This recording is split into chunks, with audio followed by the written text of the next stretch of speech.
Harry Reid. In this book, Game Change. And I want to salute the authors and the publisher, boy, getting all this gossip in the book and all the publicity. Done a good job in that regard. But there is news here. Quoting from the book, Harry Reid's encouragement of Obama was unequivocal, that is, for president. He was vowed by Obama's oratorical gifts and believed that the country was ready to embrace a black presidential candidate, especially one such as Obama, quote, a light-skinned African-American with no Negro dialect unless he wanted to have one, unquote, as he said privately. Reid was convinced, in fact, that Obama's race would help him more than hurt him in the bid for the Democratic nomination. Now, I've heard all day long,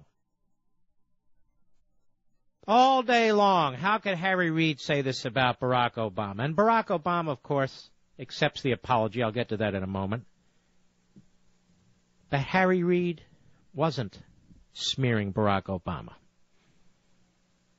He was smearing blacks. In his own sick way, he was praising Barack Obama. Light skin, not your typical black. Talks so smoothly, not your typical Negro dialect. This kind of language and thinking,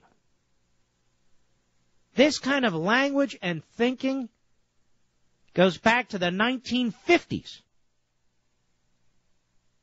in the most racist towns in our nation. The guy's 70 years old, they say. This is the way they used to talk. No, it's not. No, it's not at all. This man's from Nevada. He has no experience with the civil rights movement. Let me repeat and underscore the point.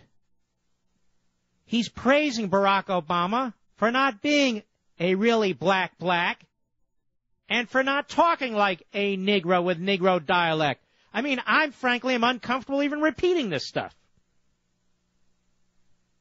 But don't worry, he's not like Trent Lott, we're told. No, he's like Bob Byrd, right? Trent Lott makes a stupid comment praising Strom Thurmond on his 100th birthday.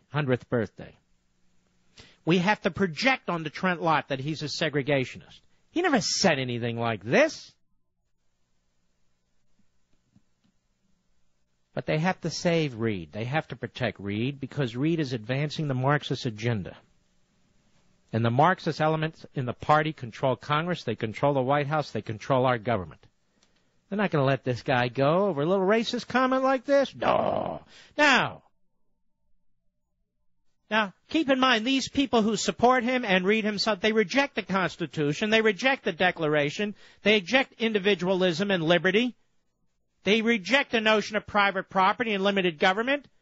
You think they're going to fret over a couple of little racist comments? No way. This is what's become of the modern Democrat Party. An immoral, disgusting, dishonest cabal. They can't even clean up their own act and clean up their own members. I mean, Robert Byrd wasn't just a member of the Senate. He was the majority leader of the Senate in the 1970s.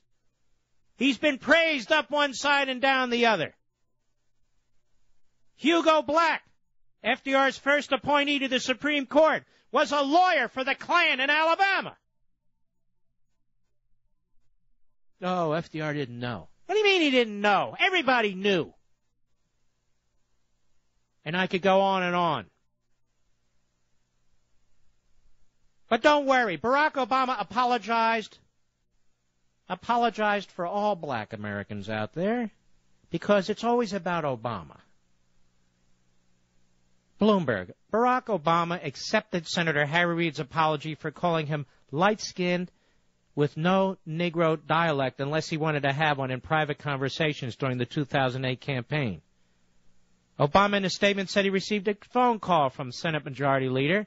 Now, while Reid's comments were unfortunate, they're very unfortunate. Not unfortunate, they're racist. He accepted the apology without question. I've seen the passionate leadership he's shown on issues of social justice and know what's in his heart, Obama said. As far as I'm concerned, the book is closed. Well, guess what? You're not in charge of the book. And this isn't about you, and always you. Social justice.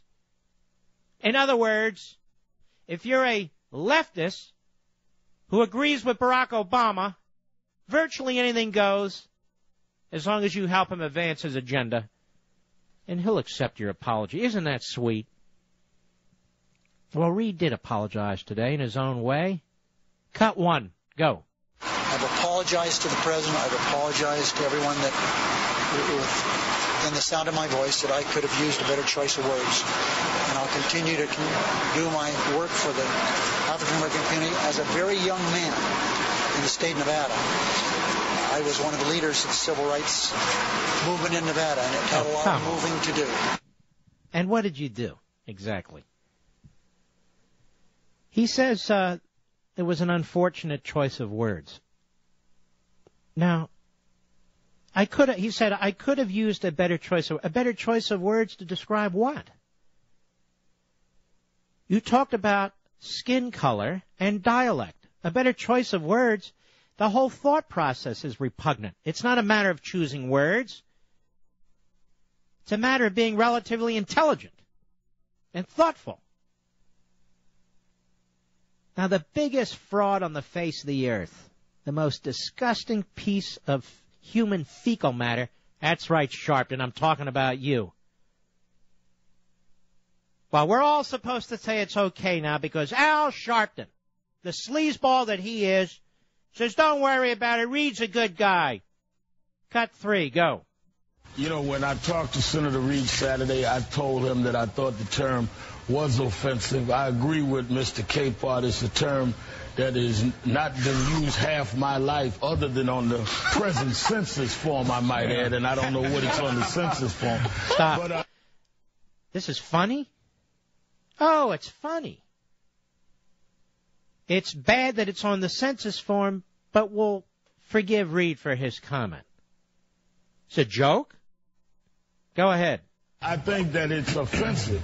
But I think, as always, Joe, the Republicans overshot the runway. To compare that to Trent Lott, to compare a man making a insensitive political analysis of why he thinks Senator Obama, who he was supporting, would be more acceptable to some voters, to somebody musing on whether things would have been better under a segregationist president, is a leap that, again, undermines the stand that the Republicans could have taken.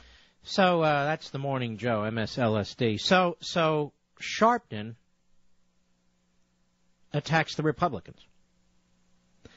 The Democrat leader in the Senate, the majority leader, smears blacks in this country, and Sharpton attacks Republicans. You folks understand what a complete louse and loser this guy is? Not so Sharpton? So it's the Republicans who are racially insensitive for Harry Reid making the comment he made. And Sharpton would rather talk about Trent Lott than Harry Reid. There's always something in it for people, isn't there? If it's not advancing the agenda, they hope to get grants, special treatment. I don't know what Sharpton's situation is. I would like to look into that somehow. Sharpton is bought and paid for a mouthpiece for the left and the Democrat Party. He's no civil rights leader. He's a Democrat mouthpiece. He's a propagandist. He's a throwback. But let it be said and remembered that Al Sharpton was quick to defend Harry Reid, who smeared black Americans. Let us remember that for all time.